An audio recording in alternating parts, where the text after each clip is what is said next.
So that's what I'm saying. The text is like an object. It's gonna change perspective based on where you're standing. I don't know. Hello? Can you hear me? Can you hear me? I missed you, baby sweet. It was a day. It was a day. Please tell me you're seeing this too. From Seattle, we're Drinking the Movies. I'm Taylor Baker. And I'm Michael Clausen. What are we drinking today? It is called Valhall Midsommar Cherry Wheat. It's a Hefeweizen brewed in Poulsbo, Washington. It is a good pick. We are discussing Midsommar, so why not some Midsommar beer? Good find. And it's delicious. It's very good. Great pick. This was at the grocery store? No, this was at... Growler Guys. Just up the way. Good find. I like it. So we're going to do some first impressions. We got Jumanji and Knives Out. We're going to start with Jumanji, the next level. Here we go. Bethany? No! Rich? I'm the old fat dude. This can't be happening! My hip sure feels good now. Look at my thighs. Look at your thighs. Look at my thighs. Okay, we have some issues here. The game is busted! It was a game. I'm not it. I don't want to be it. Welcome to Jumanji. All right, Michael. That was Jumanji, the next level. What do you think? All right, so I did not see the first Jumanji. You did. I think it looks like the crowd-pleasing popcorn flick that I might have expected it to be. It looks like fun. What about you? Does it look like a step up from number one? A step down? Same Continuation. Consistency. It's as good as fun for the whole family films get. I think, something for everybody? at the moment. Yeah. You know, like, there's action, there's comedy. You get to watch Danny Glover and Danny DeVito inside of Kevin Hart and Dwayne Johnson. Karen Gillan gets to continue her action star career as she's got to be one of the highest grossing actresses in the last 3 years. If you think about Avengers, both of them, the Guardians of the Galaxy film, and then both these Jumanjis, like, she's making bank. Which Avenger is she? She plays Nebula from Guardians of the Galaxy, one of the daughters of Thanos. Got it. Yeah, she's doing okay. She's doing pretty good business. It just looks like fun. This is something that I'd like to take my parents to go see, and I wouldn't regret watching it like I did with Captain Marvel or Night School or any of these other things that I can also take them to. This is like, you know, that level of good. It's a 6, it's a 7. Yeah. It's nice. I think I missed the release date. I assume this is a summer release. This is Christmas. Oh, this is Christmas. Oh, interesting. Oh, that is actually going to be just fine. Family movie, on the day after Christmas or the day of even. Yeah, I would think this will be a hit. Exactly. It'll be the Vice of this year. There you go. And now to Knives Out. Ladies and gentlemen, I would like to request that you all stay until the investigation is completed. What? Can we ask why? Has something changed? No. No, it hasn't changed, or no, we can't ask. All right, we just watched the trailer for Rian Johnson's Knives Out. Thoughts? I know less now than I knew before I watched that trailer. Oh, I'm right there with you. It's like, I love the quips, I love these people, I love the cast, I love Ana de Armas being the third billed actor. What the hell is happening there? Blade Runner 2049 is doing good business for her. But, like, what is the genre? I thought it was going to be a little bit more action-y, maybe. A la Free Fire, if you remember Free Fire with Cillian Murphy and Brie Larson. I was thinking maybe a little bit more along those lines. I don't quite get the tone of the film. I am right there with you. You took the words out of my mouth. I'm still very eager to check it out. I mean, there's no doubt in my mind that I'll want to see it. But, it goes without saying the ensemble is impressive. Kind of comedic, yet thrilling, kind of a mystery. I don't know that I have a great sense for what this is all about yet. Or, like, if it's gonna come together. Yeah. Reminds me a little bit of Now that we've watched it, it reminds me of the Bad Times at the El Royale. And like how it was like trying to be this mass conglomeration of actors with like a plot at the center of it, but maybe it won't quite hold the way that didn't quite hold. Yeah, I mean, I guess the optimistic view is that like it is kind of so unique that it's just a little hard to package in a trailer. But it's not unique. It's a whodunit. You know, it's Agatha Christie. We've seen these before. They're in the middle of production of Death on the Nile, with Kenneth Branagh and Daisy Ridley for the sequel to The Murder at the Orient Express. You know, like we've seen whodunits in recent years. Yeah, we should have a bit of a feeling about like the tone other than comedy. Yeah. And it's quite the resume he has between Last Jedi and Looper. You know, Looper is one of the greatest sci-fi time movies in like the last decade, probably. And I just don't know what to do with this film so far. Sounds like jury's out here. Yes. Let's get to Crawl. All where right. the jury is in. The state of Florida has issued a Category 5 hurricane warning. All residents must evacuate immediately. Grab your families, your loved ones, and get out. Dad! We won't be able to come for you. Dad! Crawl. You disliked this film even more than me. I think that's right. Yeah, I gave Crawl a 1.5. You gave it a 2? Yep. Yeah. It's directed by Alexander Aja. You want to lay the groundwork here very quickly? What Crawl's all about? So, first things first, apparently the basement that it's set in is not a basement you could find anywhere in Florida, which I find hilarious. That's like the number one thing that you'll see if you like Google Crawl, or at least when it came out, was like the director getting criticized for it not being like what an actual basement in Florida looks like in any way. But basically there is a girl who every time she is about to compete needs to tell her father she's the apex predator. Mm-hmm. And she competes in swimming, and then she is distant from her father for no reason that is ever found out.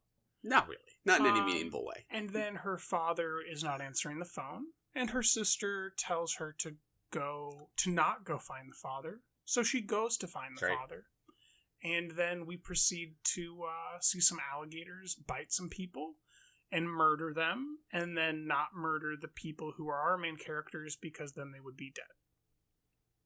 There you go.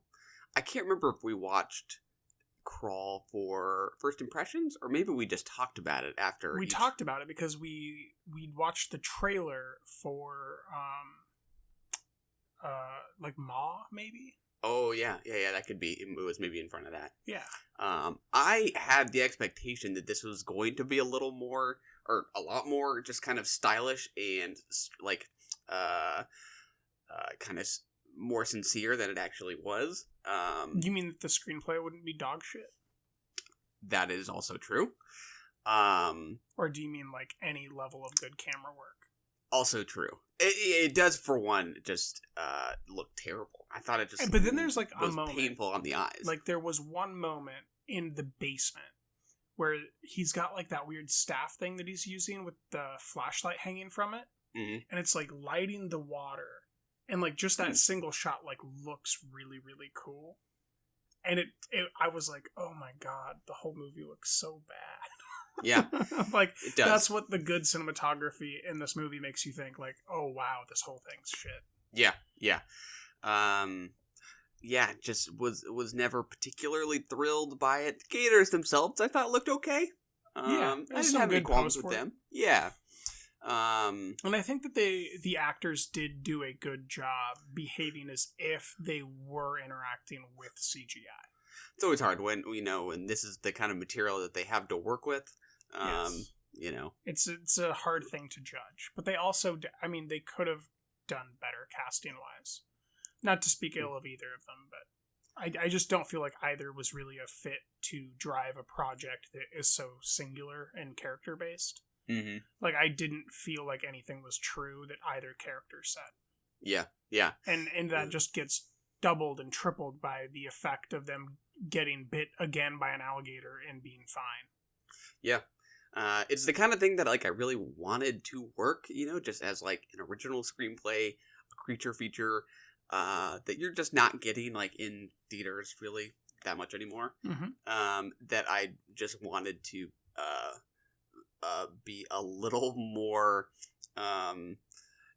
serious in a way. Like, I did find the back half funny, and I did instinctively I did laugh on multiple occasions, but I did too.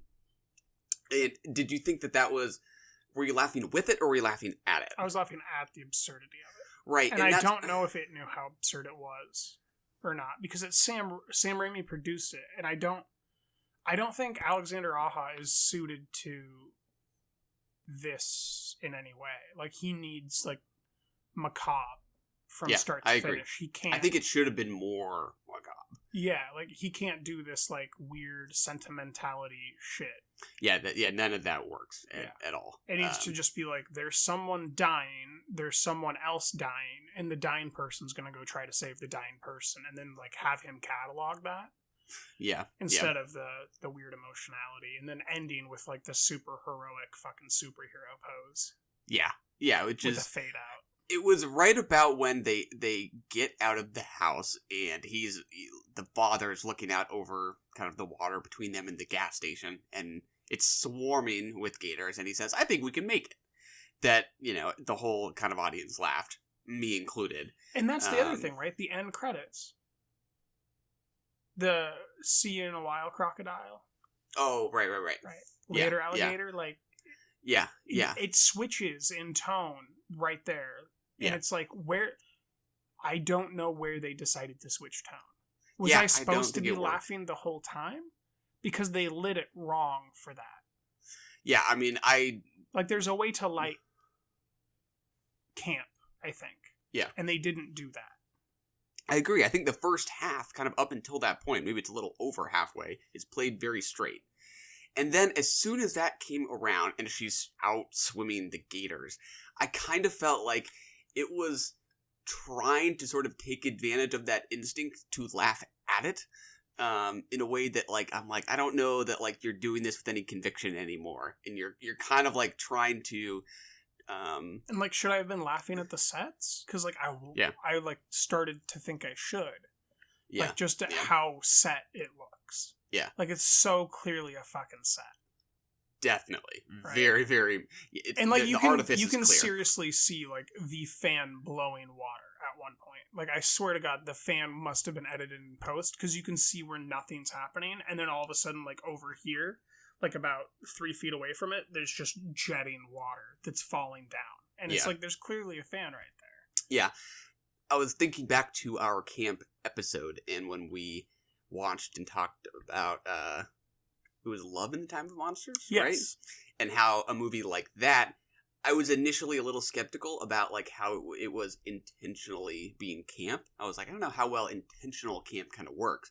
But in hindsight, I really like how, like, frank and, like, up front, it just owns its campiness. That is kind of the point. It's more than being sincere and earnest. It's like, it's communicating to you how it takes itself. Right. And this did not do that until the fucking credits. Right. I kind of felt like this was maybe, like, calculated to get people to kind of think they're laughing at it when that was kind of the intent, maybe in the first place. And I was like, I don't know that I really.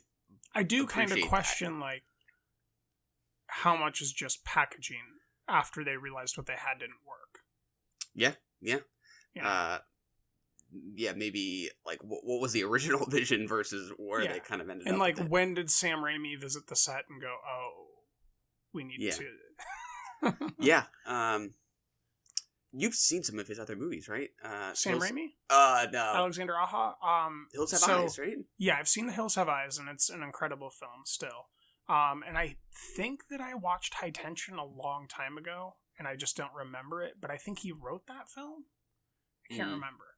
But I do think that I might have, like, a good triangulation of, like, what Aja can do. And I think that he can do a lot. I just don't think that this is... I think whatever structure was here is not the structure that he thrives in. To me, he's more of an Andrea Arnold, where, like, you just need to let them go do a project that is in line with their tone. They need to get the shots that they tell stories through. Because everyone tells a story differently. Yeah. And I don't think that this is how Aha tells the story. Like, when I think about the best parts of The Hills Have Eyes, it's nothing like Crawl. Yeah, like, I think I would have rather had Sam Raimi direct this. I agree. And had it be absurd from the start. Yeah. I haven't seen his Evil Dead. I saw his But film, you've seen Drag to Hell? Drag Me to Hell. I love that movie. Yes, me too. And I think everyone does. Yeah, I think it is scary in certain ways, but it also is super funny, and it's like open and honest about its humor. Whereas I think the humor here is like trying. There's something a little phony about it. I just don't appreciate it. Like I should have laughed when the boat goes back in the house. Right. I should have. Because I was like, there's no way they can afford to get in a boat and like do that shot. And then sure enough, they end up back in the set, and I was like, of course. But like, it didn't make me laugh so much as just like, is it over yet? Because like, I got Wild Rose. I'm gonna go see Wild Rose. I want to go see Wild Rose. It's a short movie. It did feel a little long to me. Just crazy. I think it's under an hour and a half. I think it's 128. Yeah. Yeah. I would not have guessed that had you not told me. Yeah. So generally, a bummer. Correct. Do you have any thoughts on the performers? I've already illuminated my shortcomings with them. I would certainly grumble more about the material that they're given rather than what they do with it, but I also wouldn't run out to see what they do next. Would you swim out though? Would you be the apex predator? I would dog paddle. I would be in no hurry. No splashing. That's how they find you. That's right. I think that's enough crawling around with this one. All right. I always come back to the old house. What if it's empty? What if we just peeked inside? We could throw parties. You could put on one of your plays. We could yell. Where is this house? Our old house. That's not your old house, and that's not your neighborhood. Hey, if you're going to San Francisco, be sure to wear flowers in your hair. The Last Black Man in San Francisco. That's right. Directed by Joe Talbot, I believe is his name. I think it's a debut, correct? It is. Shot right up my debuts. It's at the top of your list? I think it's number 3. It's up there? I think it's number 3. Arctic's number 1. Oh, right. Geez, what's number 2? What's your number 1? An Elephant Sitting Still? So that's my number 2. So then this is number 3. Got it. Yeah. You were super positive on it, correct? I really like this movie. Yeah. Quite a bit. I liked this movie. I do. I did find that it was maybe a little too quirky for its own good for me. Yeah, I think you saw a lot. I think you found more self-referentiality in it than I did. I noticed that when I was reading your review. Like, you specifically mentioned how you see, I don't remember his name, telling Danny Glover what's happening on the TV. Oh, yeah. To be like a communication of them telling us what's happening in the story. And you might be right. I wasn't in that frame of mind when I watched this film. Well, it wasn't like, I kind of regret calling out that particular detail. It's more that, like, I do think there is, like, a good number of beats that are just meant to pluck the heartstrings, that, ultimately, I think, just are a little bit more than what I might have needed. I think the material was kind of getting me there, and I actually thought the style, to some extent, kind of, like, distanced me from what was really beneath, rather than kind of, like, bringing me more into it. So you thought that the form didn't accentuate the screenplay? A little bit. For me, it did feel just a little airless, a little too precious in a way. Well, it certainly is that. Yeah. I mean, I think the cinematography is gorgeous, but I feel like I could kind of list, maybe not list, but there are just moment after moment here that I think are meant to be so quaint that I don't respond to that in a great way, I guess. But yeah, I don't know. What about you? I like this movie. I think that I would agree with you, but I forgive it. Mm. And it is precious, right? Because Joe Talbot is best friends with Jimmy Fails, whose life it's based on. Or it's his life who it's based on. And so I think that, yeah, he couldn't kill all his darlings in this. Mm-hmm. But I still think that it's a screaming directorial debut. And if this is his one-off of like something that's way too precious for him, I'm excited to see the stuff that's not too precious. I agree. Yeah, I would rather like a movie be a little too much than not enough, because then that they can kind of like, or in my opinion, once they maybe loosen up a little bit, it can start to just feel spontaneous, and yet they can hold on to all of the deliberateness that does make it really I might be falsely assuming, but I mean, once you make a film about your best friend with all your darlings in it, like, it's probably going to be pretty easy for you to kill him in the future. Like, especially if he writes his own screenplay, it's not going to be nearly as intimate to him next time. Or if he adapts a screenplay that someone else wrote, like, it won't be as near and dear, and he'll have a clear authorial vision visually that I think is really, really inviting. Yeah. Like, I think that style is almost close to, what's our homeboy from, If Beale Street Could Talk. Barry Jenkins. It's in that Barry Jenkins visual styling, where it doesn't matter how challenging the subject matter is, because the presentation is so sumptuous that it transcends age and its communication. And I feel like almost anybody could watch that movie and come away understanding it. Now, whether or not they like it is different. But that's unique, where everybody can understand the visual communication. And I really liked that about what he did. Yeah. I could definitely see Barry Jenkins in here. And I did spend like a lot of time trying to figure out, like, why did I like so overwhelmingly respond to If Beale Street Could Talk, and then find myself ultimately very positive on this one, but considerably cooler. And it is just because I think I wouldn't have described If Beale Street Could Talk as quaint or quirky. I mean, that is deeply romantic, and I think like the stylistic reference points there are super different. Do you think it's irony? You think like Black Beale doesn't ironic? Have any irony? Correct. This film does have irony. It has to have irony. Yeah, because it's a criticism of the world we live in currently, whereas Beale Street is like a romanticization and the worst parts of like a past that we have. And so it's a totally different thing, even though they're both on Earth. They're both about people of color. It's still a different conversation. Yeah. And I think like the formal choices here, I think, do sort of thematically like make sense that like this feels like sort of the idea of actually owning this house feels like too dreamy to actually come true. I just think it could have eased up a little bit, and let a little bit more air in, which sounds super vague, but you just get up on your soapbox and you preach.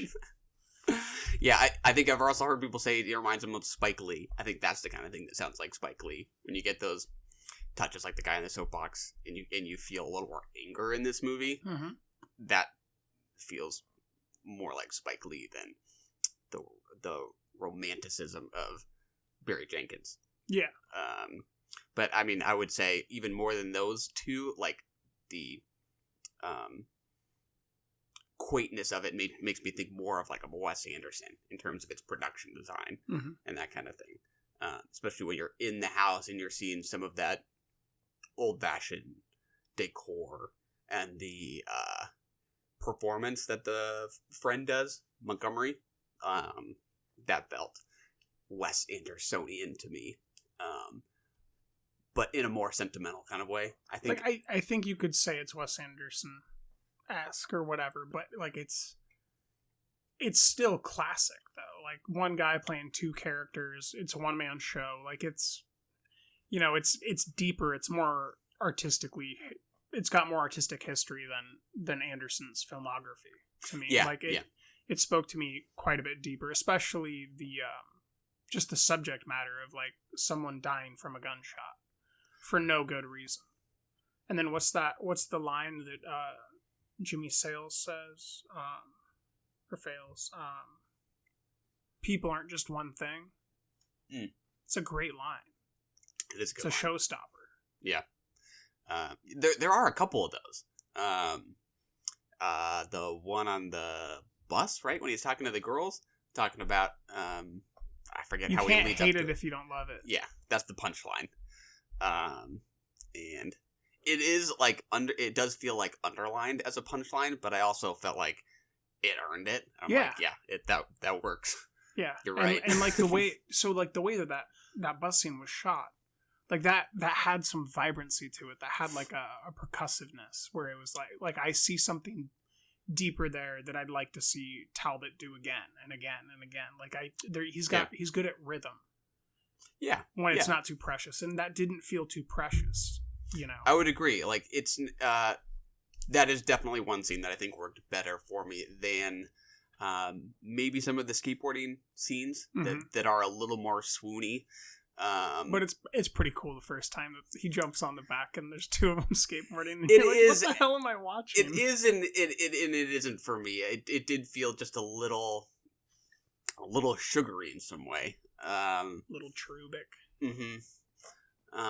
But it does look good. Like I couldn't tell you who shot it, but I do think the cinematography is pretty spectacular. What do you think about the alternate world? Of it, where like the only way that we get to understand that it's supposedly a different world is because there's a three-eyed fish. Oh, you say more about what you're thinking here. I don't quite know. It's just like I've read people that think that it's a totally different world, and that's our one clue to it. And I think that it's a nice little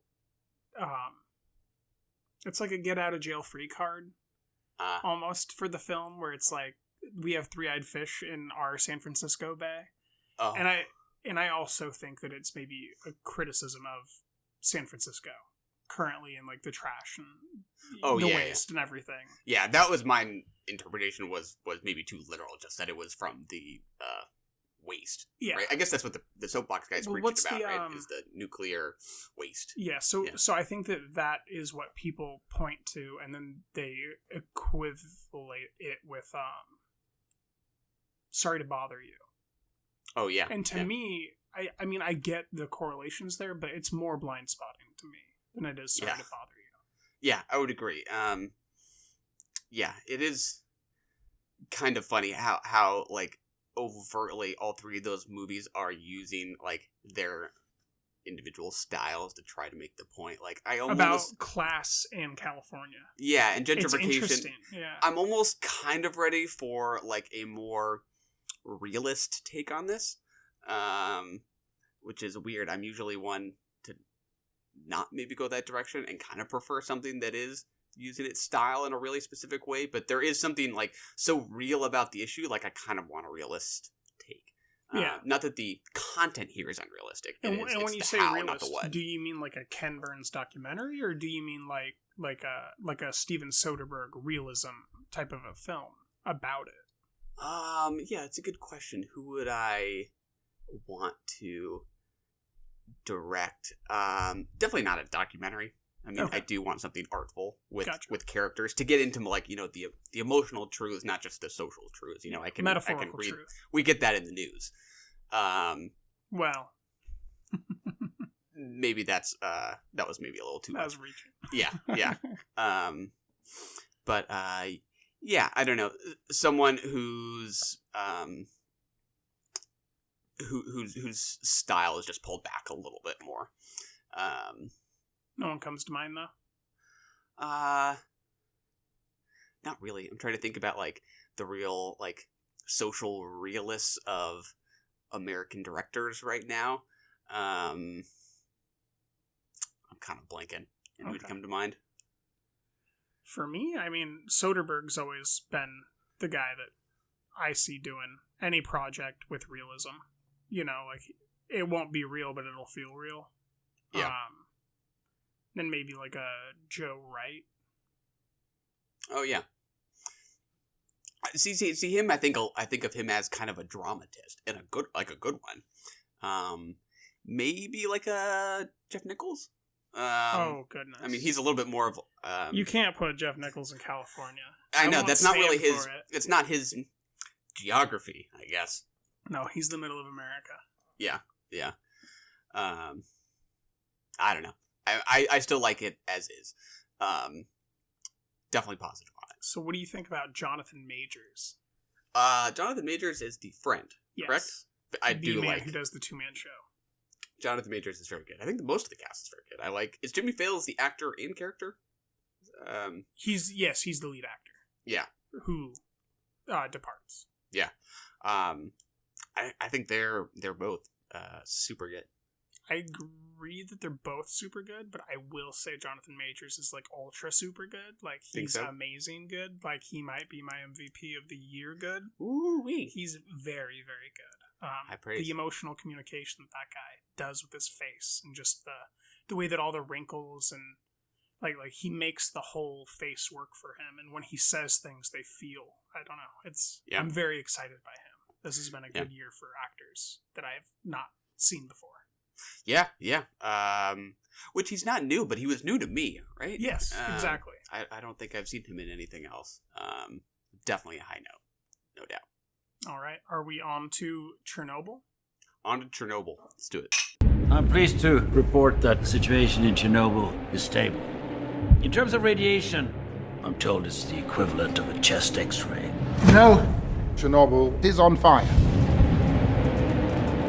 And every atom of uranium is like a bullet, penetrating everything in its path. Metal, concrete, flesh. Now Chernobyl holds over 3 trillion of these bullets. Some of them will not stop firing for 50,000 years. 5 hours, Chernobyl. That's right. Let's get in. Okay.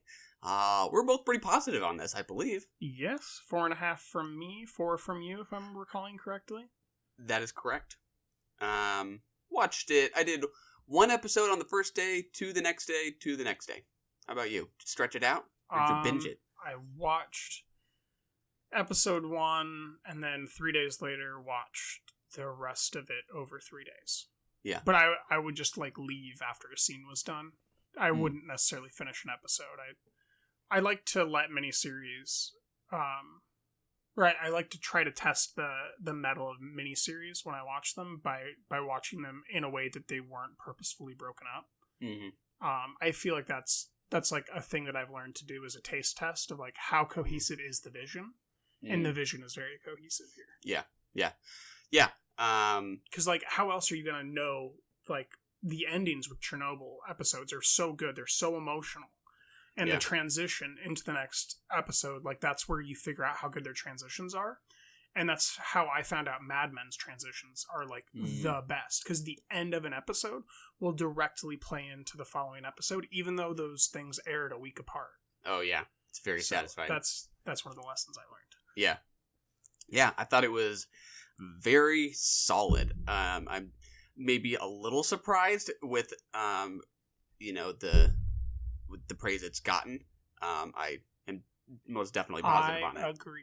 Yeah. I mean, it's like these people haven't watched Mr. Robot or Legion or Mosaic. It does feel like or the OA or Fosse Verdon. Yeah, it feels about as much like prestige TV as anything else. It's just particularly solid, but I don't know that I would say like it ever like really took me by surprise in terms of like what it's like doing with the format. I just think like it's a really articulate, sharp narrative, kind of from start to finish, that really gets its central kind of idea, an emotional ideas across. I was maybe a little cooler on like some of the side stories. Like I think it's in the 4th episode where Barry Keoghan shows up. Mm-hmm. Like I was a little surprised that people maybe didn't have any issues with that one. Not that I would say I have issues, but like people have made a bunch of issues about killing dogs on the screen. Yeah, I mean something about the endangerment of kids and animals is always like the easiest kind of like well, way it's into real, drama for me. so I think that's the difference. It is real, but I mean it can still be less artistically satisfying for me. That just kind of like really felt conspicuously so do you feel like filler this was to me. artistic? I would say artful. Okay. Yeah, to some Nothing extent. about it really Kind of screams solid, like but artsy to me so much as not just artsy. Yeah, it's uncompromising in its realism, but like I don't feel like anything was framed for artistry so much as impact. Yeah, I would agree. But like as a work of drama, like I think it is very effective. Yes. In communication of real events insofar as he was able to. Like Emily Watson's a conglomeration of who knows how many characters. I think that I read between like 16 and 80 scientists or something. Yeah. And that just the central line and how that is quite taught from 1 through 5, I think really works. And you do, completely aside from like what's true, what's not, anything that's bent with the facts, just take in, at face value what it is telling you has happened. You are very, very, or I was very, very convinced of, how rooted this was in arrogance and national ego. Mm-hmm. Like that is just very articulately and emotionally communicated. You didn't see it through the political lens? Well, political for sure, but okay. Yeah, I mean, I would say there is a like political and national ego at stake over human concerns. Well, I almost thought that it was more about like what a state looks like when communist agenda is its agenda. Definitely, it is a critique. Yes, no doubt, a pretty effective one. One of my favorite scenes that communicates that about the class problems under a communistic state is when the leader of the Ministry of Mining or Coal Mining has to go get the coal miners, and after he like tells them the truth, they agree. Mm-hmm. And then as they walk past him, they pat him and they ruin his suit with all this coal dust, and it's like this is the hands that like make the man or something. There's like something very brilliant about that. Yeah. He for so much of the time is able to go undirtied, and yet reap the benefits of all the dirt that they are thrown into. Yeah. It's a good moment.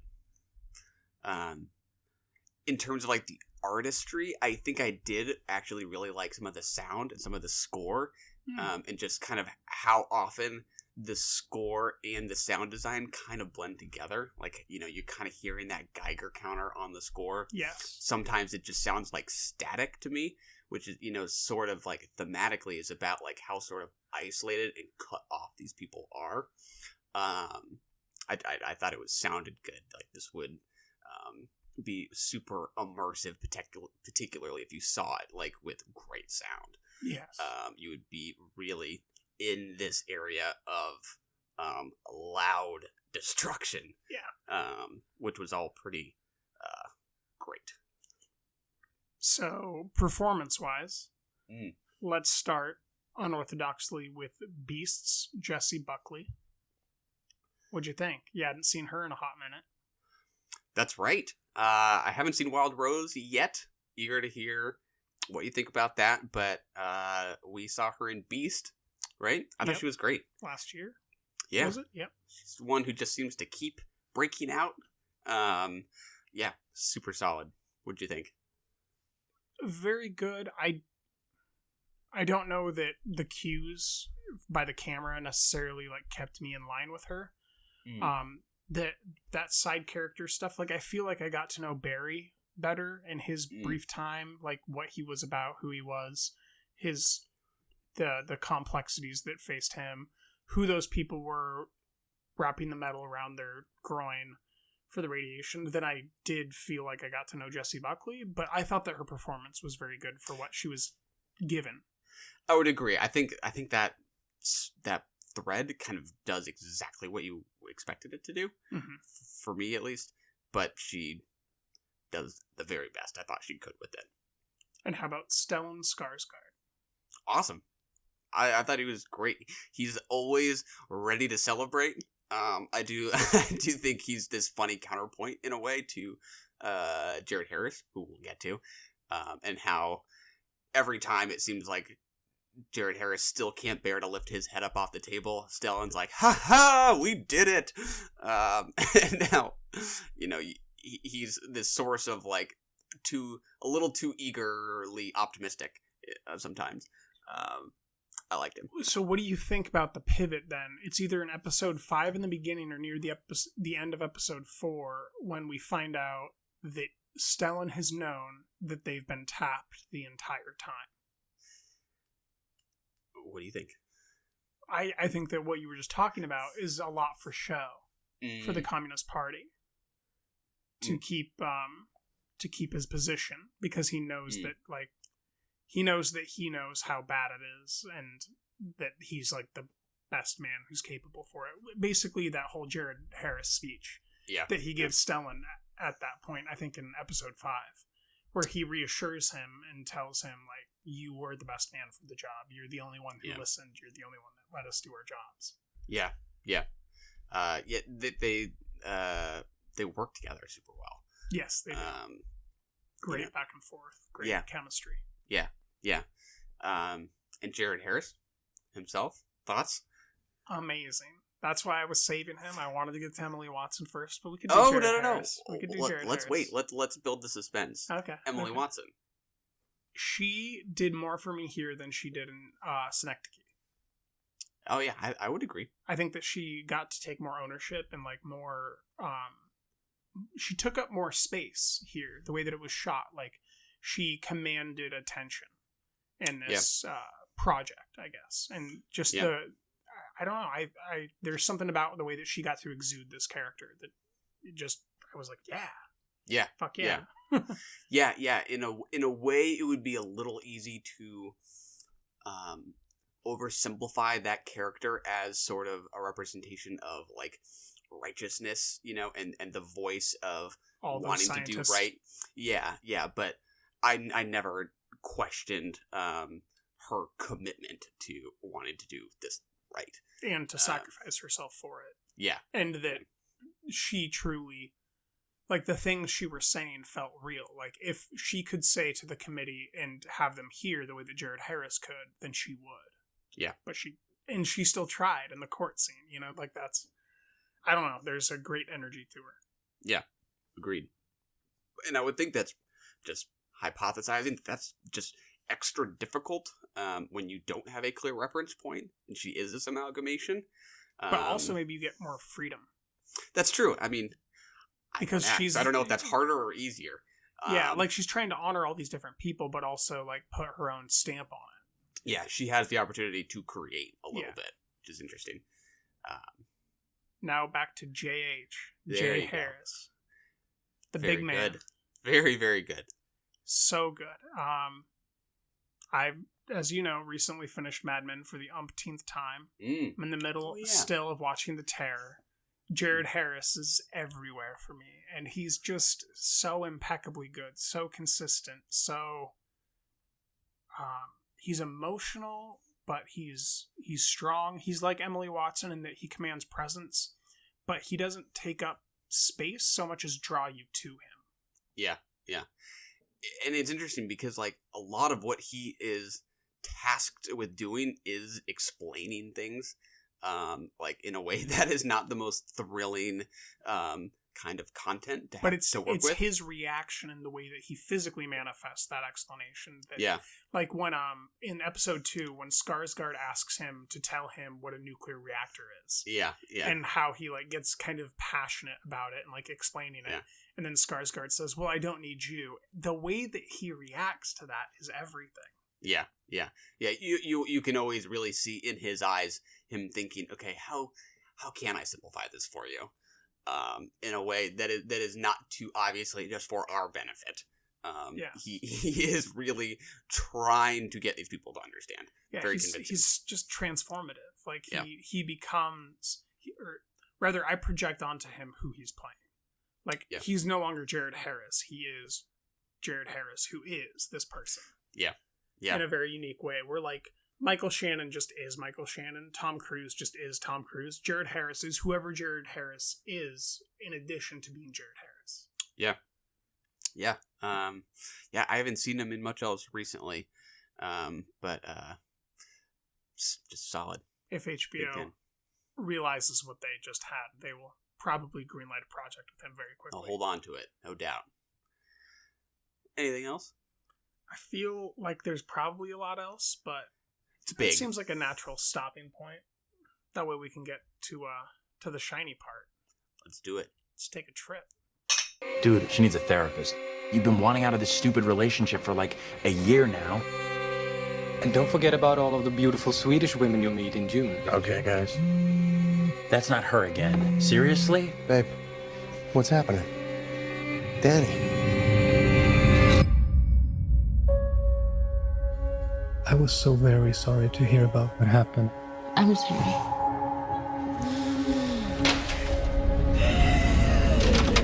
Midsommar.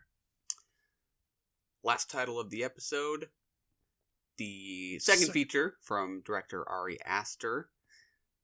I think it was a couple episodes ago we were talking about how I think Hereditary was like our combined favorite from last year across our two lists. I felt like this was a big movie. Which I think we were both very, very positive on. I think me more than you. I think that's accurate. Did this bolt to the top of your list for the year? This is number 2 for feature film, number 3 or 4 for film.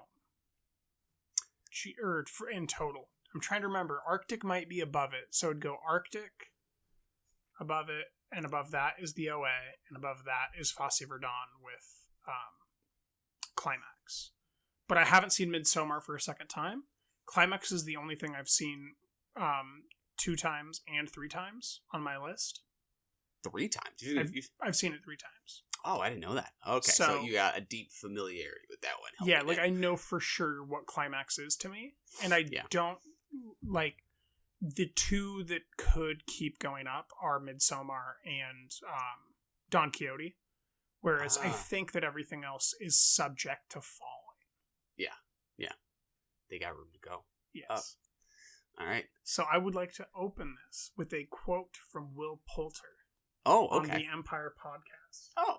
In which he describes his project, Midsommar, as a psychedelic fireworks display in the daytime. Ooh, that's nice. I heard him say that, and I said, I'm going to write that down. That's a pretty good summation of what happens. Yeah. Of what you visually infer. Yeah. It is definitely one that I felt more so than like processed. Like this hit me in a very kind of like primal way. Like I almost think more about like just how this like affected my breath in the act of watching it than like how I was making sense of everything, just because I think it is so tight and kind of suspenseful moment to moment. It's interesting that it's shorter than Crawl. Yeah, right? It's the kind of movie that like I was just so in it that even though it is like so dreadful and like full of anxiety, I still did not want it to end. Like I'm still just so thrilled by it. And thankful. Yeah. But yeah, it sounds like we've responded to different things. Is that correct? Perhaps. From our reviews. Remind me. Yeah, so I think I definitely responded more to the surface of the thing. Oh, I love the surface. I love the surface, and I think the surface is what makes the depth that Ari created so fascinating. Yeah, and I think, like, I ended up spending a little more time, even though I love this movie, I ended up spending a little more time thinking about what was holding me back from, like, fully embracing it, just because it took me a little while to try and kind of figure that out. Mm-hmm. And I think that was more because I'm not sure that the psychology of the characters and the relationships were as fleshed out as I really thought the movie was telling me that they were. But so something interesting about that statement to me is that we say, like, I don't know if a character's fleshed out psychologically. And I think I get where you're coming from. Like, I think I get that statement, and I think I'll make it sometimes. Mm-hmm. But with this project, I think that our characters are not psychologically fleshed out, meaning they're not psychologically mature. And I think that that is the very nature of the film. Like, two of these people are in a toxic relationship with each other. One of these people is he plays the jester character, which is visually depicted, and in his actions is kind of a piece of shit, although I often sided with him and laughed at his mirth. Yeah.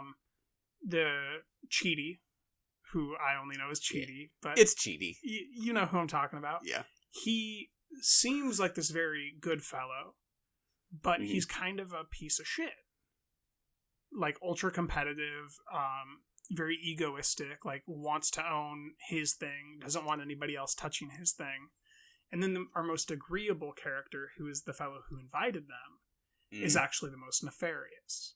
Yeah. So to me, like, it's a great psychological play, and it's more Shakespearean than humanistic or realistic, but it still has all the psychological attributes of truth. Yeah, underpinning it. To me, it was suggestive of sort of like of its kind of like human interest, because I think it begins on such a kind of like relatable note. Like, she's gone through this terrible tragedy, and what he might have been able to break up with her, and now feels maybe particularly unable to do so.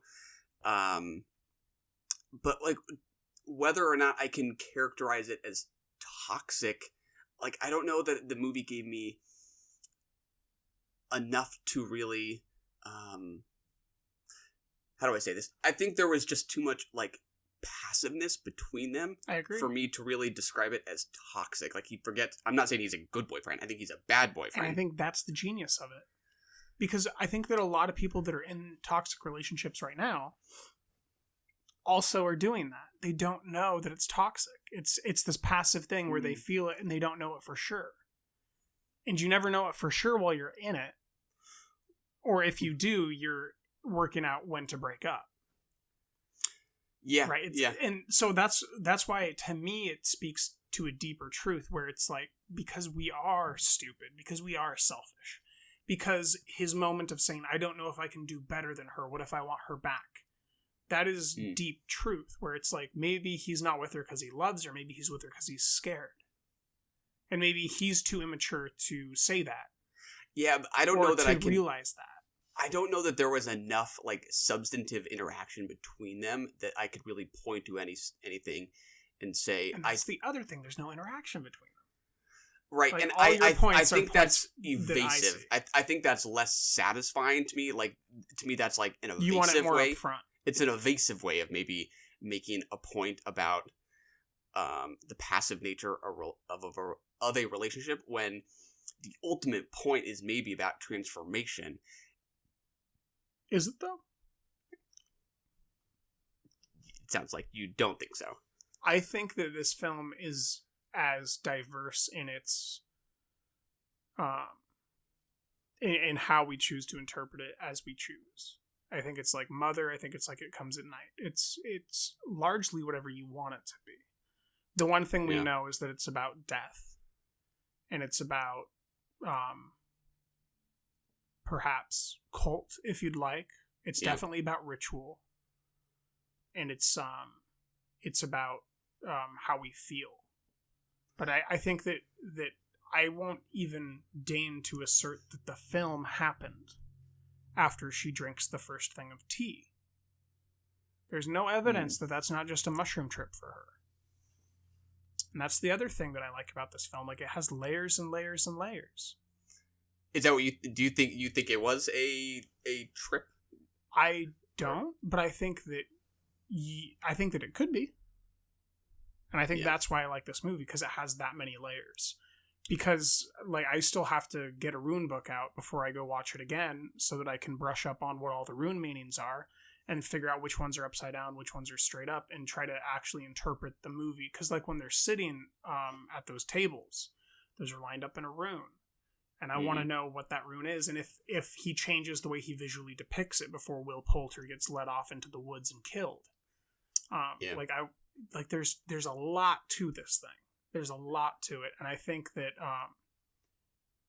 personally, I think that Ari Aster knows exactly who those characters were, and they are real people who we don't approve of, which is exactly what he was going for. And why a lot of people are saying, like, it doesn't make sense, or, like, they're weak, or what. Like, they are people we don't approve of. That's what he did. He made a story about people we don't approve of in a relationship that we don't quite know if it's toxic or not. I think that it's definitely toxic, and they just don't know it. But, like, there's an infinite amount of layers to this thing. And we can... What you see as a weakness, I see as a strength because of what it does for me character-wise, as the character building and in the subtlety underneath. Yeah. I assumed that this did kind of in fact happen. I read the mushroom trip, the first one, since there is a lot of drug in this, as mainly an indication of her instability, just cueing us for how easy it is for her to fall off her axis. And then every time drugs are resurfacing, we're sort of ready to see her fall off her axis again. So I think I maybe did take that literally. And I don't disagree with you. I'm just saying there might be, like, it might another be way both. of looking at it. Yeah. Why not interpret it in as many ways as possible? Because it's clearly one of those. That's the I would thing. like to be able to, but, like, that's what I'm not. I wish I could. I don't know that I see that quite. So as much, in biblical scripture, how, like, everybody interprets it differently. Yeah. Well, in the Eddas, they're interpreted differently. Different translators interpret different meanings to things. They translate the runes differently. And to me, this is almost a biblical story about 5 people who get lost, or rather 5 people, 4 of whom get lost, and the complexities of how you want to interpret their story. Like, do you want to make it be Chidi's fault that he was so blind that he was the only one that had the knowledge that could tell them that they needed to leave? Do you want it to be Florence's fault that everyone dies? Or that Jack dies? Like, do you want it to be Will Poulter's fault? Like, I think we can project what we want onto these characters in a very special way. Just like in the Eddas, where you're kind of interpreting deep characters that are almost Shakespearean, in that they can be whatever you want this time, and next time you watch it, if you decide that she's on a mushroom trip and that everything's a nightmare, that will change the way that you see the story. And I think that's cool. I don't think it's right, I just think it's cool. Yeah, maybe it's that, like, the interactions we do get between Danny and Christian, like, he forgets her birthday. That's one not high point for him. He kind of pressures her into doing the drugs. They're the kinds of interactions that, like, they don't imply to me as much about, like, what they've really been like as a couple, and how they kind of got to this point where the relationship's kind of run out of gas. And I guess I just don't see, I'm having trouble reading that ending as in any other way than her realizing he is not good for her. And I think that there's something not quite gradual enough about her getting to that point. So maybe I just need to read that ending differently. Does that make sense? I'm hearing you. Your words made sense. I don't know that I understand, though. Because, so you're saying that when she wins May Queen and walks in on him plowing another girl with a whole bunch of naked girls around him, helping him and chanting with her, that's not enough for her to be out of her mind in addition to all the drugs that she's on? I think it, I wouldn't say that there's much nuance to it. Her catching her in the act, like, yes, that is terrible. I don't think, but I don't know that there's that much complexity to, like, what that means for, the relationship in the context of this tragedy she's undergone. Like, maybe it has to do with, like, the interplay between the relationship and that, which is also, like, this big sort of jumping off point for the movie. I think I figured out our difference. You see this film as extremely self-referential to itself and its characters, and I see it more as a story about metaphorical truth, where, like, these characters are silhouettes that we can package our identities and our projections into, and like use it as a scripture, use it as a poem, use it as a folktale, use it as a fairy tale, use it as something to understand ourselves better. And I think that you maybe want more self-referentiality to the process of Danny decaying. And what I find interesting is that, like, to me, Nat Wolff doesn't do that in Hereditary. If anything, Toni Collette's the closest to cataloging the breakdown, but then she becomes a side character. Oh, but, like, I wish... Like, as soon as Gabriel Byrne is burnt by the book, Toni Collette's a side character up on the ceiling. It's True. all about Nat Wolff then. And, like, all you know about Nat is that he accidentally killed his sister. Yeah, arguably. And then he becomes Payman through, like, an absurd piece of cinema. And, I mean, to me, that ending is also an absurd piece of cinema. And so I don't quite see why one works and one doesn't. Because I know that you liked Hereditary, and I know you didn't criticize these things in Hereditary. So what is it here that's different for you? What are you projecting onto it? I do think I was very, very satisfied with the interactions between Toni Collette and Alex Wolff in Hereditary, like that dinner table scene. Oh, it's Alex Wolff, not Nat Wolff. Shit. Oh, but Nat Wolff is somebody else, right? Yeah, they're right? brothers. Oh, and are they? Look exactly the mind same. blown. And they have the same Alex mole. Wolff. Is it Alex Wolff? I don't know which Wolff it is. I think it's We'll Alex just say Wolff. Wolff. Okay. Like the scene in the dinner table, at the dinner table in Hereditary, where Toni Collette's clearly angry with him. She's being sort of passive aggressive, and he's saying, what the hell, Mom? If you have something to say it, just say it. The combination. There's so much I see in him about his guilt over what happened, his anger with his mom about her not being honest with him about her anger, her being conflicted because she's still his son, and yet she's so angry with him. There is never, I don't know that I can really point to a moment between Danny and Christian that just said, wow, I just learned so much about them as a couple, like what they add up to together. That is quite as rewarding. And I think for that to feel really cathartic that she has finally been able to let him go, I might have needed to know more about, like, what they did mean to each other.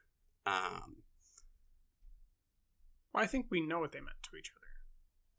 He's scared, so he's with her. And she's going through tragedy. And so she needs her support system. Yeah. And I don't know. This might be a statement, it might be a question. I don't know what I'm going to say yet, necessarily. But I know what I'm going to talk about. So, to me, Danny is a daughter of two people who has a sister who is violently bipolar, manically depressive, possibly schizophrenic. We have no evidence that she does not have those problems as well. Danny? Yes. Mm. And so I do not see her character as someone who is mentally healthy. And so when she behaves like someone who's mentally healthy, and Jack Rayner is the one that acts like a dick, when she says, let's sit down, let's talk about this, when she's forgiving him for doing something that is basically unforgivable, deciding to go on a trip in like 2 days and not telling his long-term serious girlfriend that he's going on a trip for 2.5 months or whatever, like, and the way that she's reacting to that, the way that she's reacting is the way that we project someone healthy acting, but that's not actually the way that someone that loves someone would act towards them. On both accounts, Jack and Danny. So there's a weird sickness happening between them, and I don't think that Jack necessarily is healthy, but I think definitely that Danny's not mentally fit. I think she's mentally unwell, and I think that it could be the grief, but she could have genetic disorders that are passed down, or she could just have innate problems that are deep like that. And going on those trips, right, we know microdosing is good for people, and so that's what's interesting, is like, is what's best for her burning everything away that's bad? I don't like, it works at so many different levels that I think that what you see as a weakness, I see as an opening to interpret it differently and deeper, like it almost at every facet. But I'm projecting a lot into these characters in this film. And so if you want the film to speak to you, I don't think it's doing that the way that Hereditary did. Like I don't know. I felt like there wasn't quite enough for me to project onto in terms of their psychology, I guess. Now I'm just starting to say the same thing over and over. You run out of ways to say it after a certain point. I mean, it also it could be because like I've read the Eddas very recently, so like this, it doesn't feel like an old story to me. It feels like it feels familiar. Yeah, I already know this story. Yeah. I already know this stuff. So I guess let's get into the artistry of it. Let's get into Ari Aster's directing. Let's get into the dioramic panning. Stuff. Let's get into the hammering away. What do you think about all that jazz? All fantastic. 100% on board with the movie in that sense. Hence the art direction. Yeah. I mean, it's kind of hard to just pick stuff out because it's kind of like every scene that I kind of love, but it's just images that are just not gonna go away for ever, maybe. Florence in that May Queen dress, just perfectly centered. Oh, it's good. The scene of her finally breaking down after catching him in the act. That one's pretty unforgettable. All the handmaidens break down with her. Yeah. Which is it's just beautifully edited because we just saw all of the women in the breeding hut doing the breathing as well. So, oh man. Yeah. What do you think about the breath? I mean, I think that is a big sort of source of some of the anxiety in it. So, do you like the breath? Motif? Yeah. Where they keep definitely. Okay. A lot of people didn't, so I didn't know where you did on that. Yeah. No, I mean, to me, I think that just taps into something very sort of physical, even though it's used in a ritual sense here. Just like in Hereditary, the girls, starting to choke right after the allergic reaction. That's something that's just so instinctively physically relatable it is about the not being able to of catch your human. breath. I think those bodily touches are kind of impossible not to just react to, and I personally like that a lot of these things feel like they were right out of Hereditary. They came out so close together. I think these are openingly sort of working off of each other. Not thematically, I think they're actually thematically, I think they are in some ways, but I think the technique is remarkably similar. Yeah, I think that his visual flourishes as a director are absolutely similar. But if we're talking about narrative playing off each other, I might disagree. I think that there's similarities. I think that he could be working through the same... All artists are always working through the same stuff. Yeah. But to me, the comparisons that I've gone to is Mimic was made after Cronus. Full Metal Jacket was made after The Shining. Both of those movies are very similar thematically, like about the nature of like what they're talking about. The Shining is talking about horror and murder of family and those types of things and having terrible visions. Full Metal Jacket is talking about murder and terror and like what it means to America, which is kind of a family, right? Cronus and Mimic, same things with monsters. And so to me, it's like he is doing the same thematic stuff, but I think that the films might in nature need to stand alone and not be compared to each other. I do think, I mean, every movie deserves to be considered on its own terms, but like they both like begin with besides the souvenir. They both begin with a major tragedy. Mm-hmm. She ends up as a queen, the May Queen. He ends up as King Paimon. They're both kind of about how the tragedy affects a relationship. I see a lot of synergy in a good way between them, whereas Full Metal Jacket's a war movie. I agree. Shining's a horror movie. I think we get a lot out of understanding them together in synthesis. Like seeing Full Metal Jacket back to back with The Shining, I think we can understand Kubrick better. Yeah. But I also think that each needs to be held alone. And I think The Shining and Full Metal Jacket got that treatment. I think Mimic and Cronus get that treatment. I'm worried that I'm not seeing Midsommar get treated as separate from Hereditary, is what I'm trying to say. Yeah. I don't know. I personally welcome the comparison. Well, I mean, we should compare them. Maybe not even... But we should also let them be their own thing. Yeah.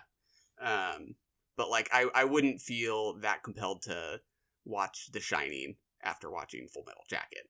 Because the subject... Maybe not the subject matter, but the look and feel of it, I think, is different. One's in a hotel, one's at war. What the characters are going through in Hereditary, Midsommar are quite similar, right? But to me, like the darkness of Hereditary stands in stark contrast to the daylight of Midsommar. Yeah. So like color while they're visually lit differently, or the color's different, the directorial style to me is similar, and I don't know how similar it is with Full Metal Jacket and The Shining. You know, that might be a comparison worth looking into. Yeah. Favorite scenes? I don't know, ones that are really, like, just stuck in your gut. Favorite scenes? Florence Pugh trying to get Jack Rayner to sit down and have a conversation with her. Mm-hmm. That just screamed humanity. Yeah. And I felt every time Florence has a close-up. Yeah. Every single person that said this actress from Lady Macbeth is going to be a great actress is looking like a genius right now. That's such a good movie. That's that. I would say this and that are still my two favorite performances from her. Were you not a fan of that one? No, I didn't like Lady Macbeth. Oh, I didn't think I knew that. I think that it's fine. I think the performances were great. I think the film's fine. Got it. It's kind of like the Skarsgård thing she was in. Yeah, I was a little cooler on that one. Yeah, it's fine. Performances are good. Yeah. But, yeah. Yeah.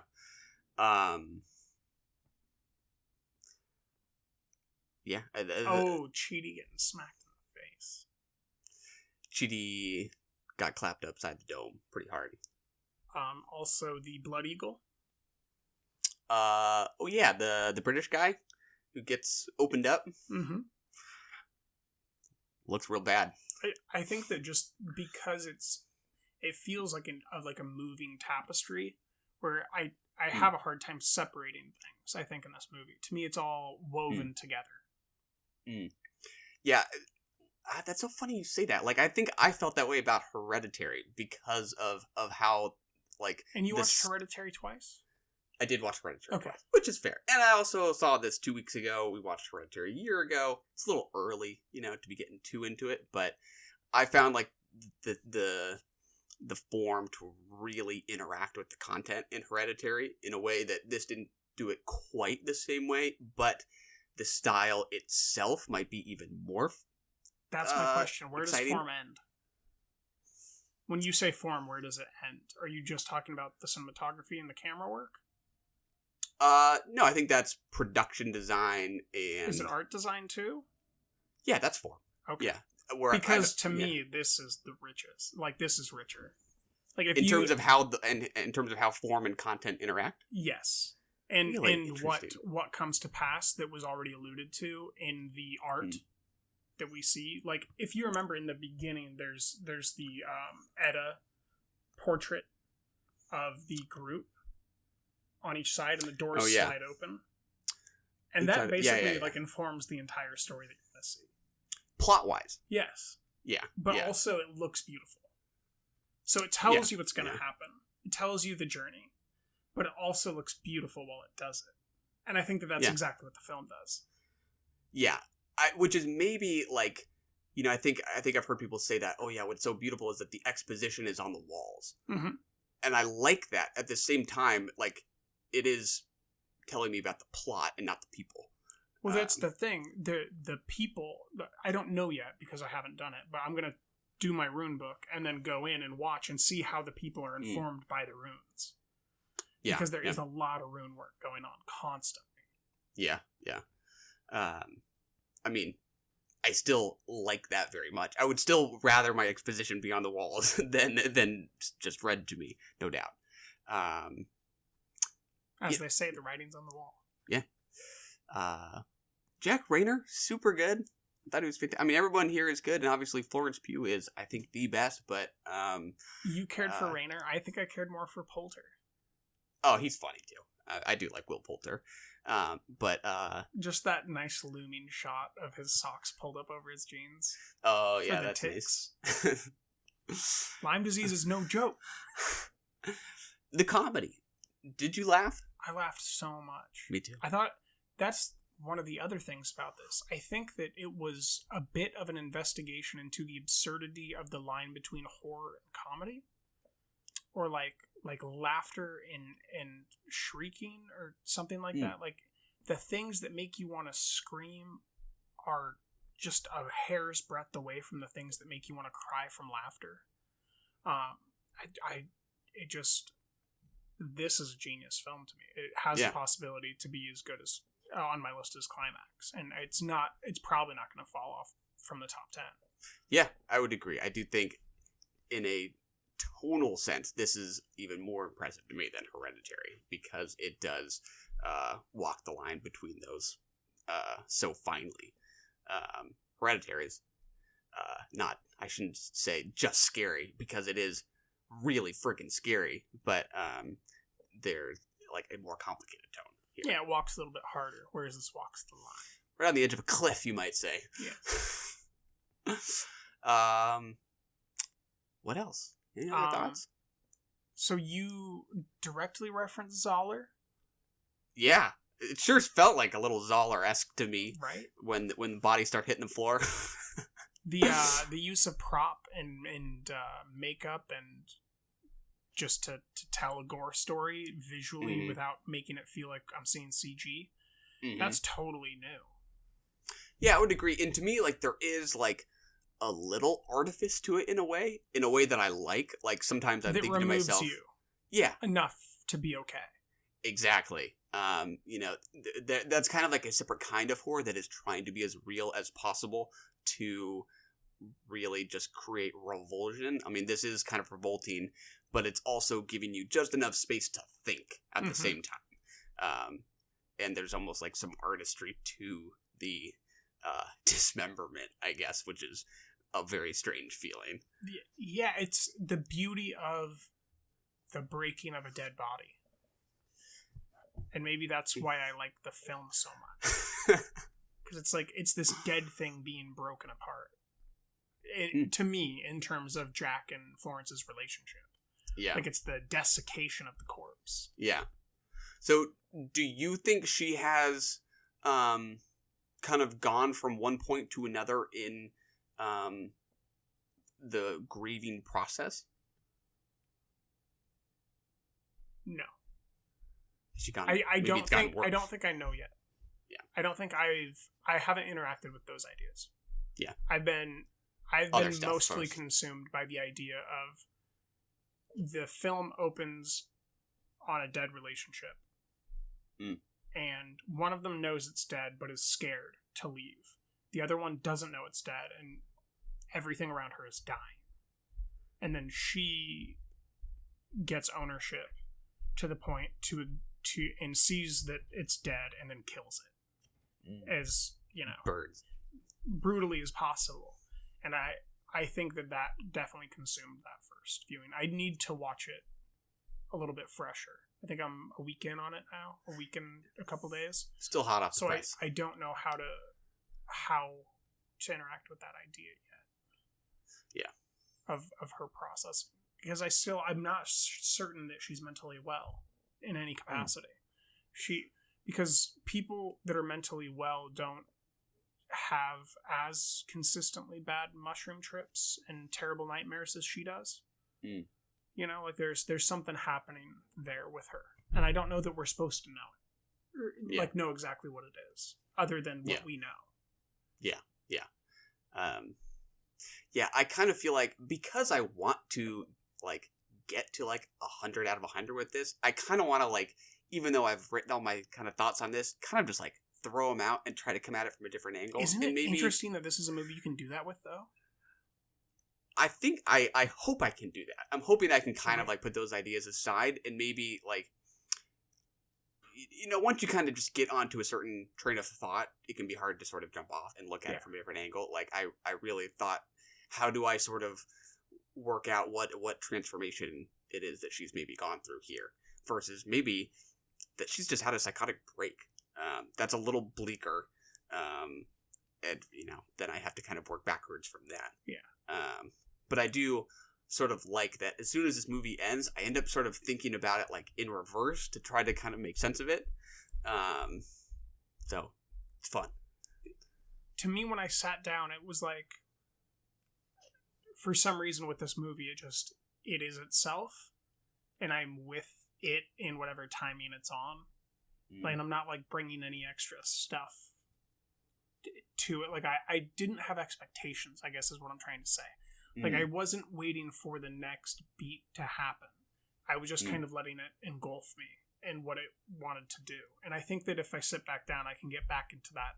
It's kind of a flow state, where you're letting it hit you as it's going to hit you, and you have no projections on what it needs to do.